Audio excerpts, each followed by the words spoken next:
are sort of mathletes out there who love looking at numbers and number crunching, but I'm more visual. I tend to prefer looking at graphs and charts. So on something like this, you can see how often the person had height in a different format, what time of day it was, what the effects duration day was. So you tested 3 times that day, so again, you get a sense that perhaps you should test a bit more, for example.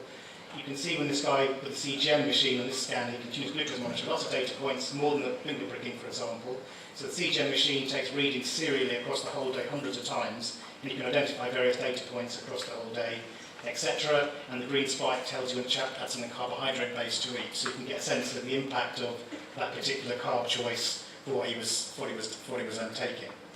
And the bottom there, so a combination of things. You can look at the infusion rates on an insulin pump, when he adjusted his infusion rate as a prolonged thing to do, or a quick burst of insulin over a short time frame. You can see exactly what the guy was doing. There really is no hiding place.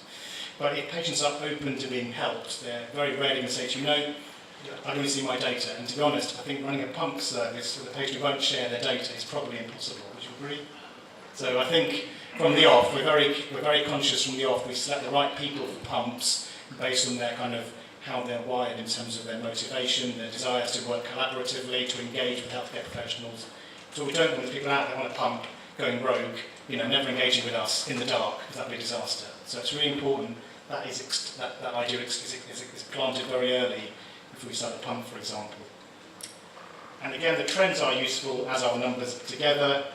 And it suggests that if the individual needs to change their infusion rate across the whole day, do you need to change how much insulin you give somebody for a certain high glucose result? Is their ratio of insulin to carbohydrates appropriate? Because that can vary at different meals as well for various reasons.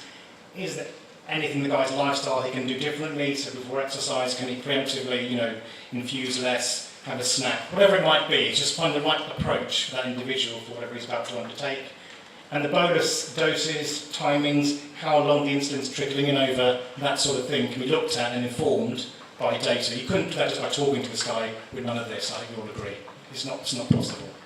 So it would be a real disaster to use a pump and not make the most of it in terms of data it can generate as long as the individual using it is really engaged.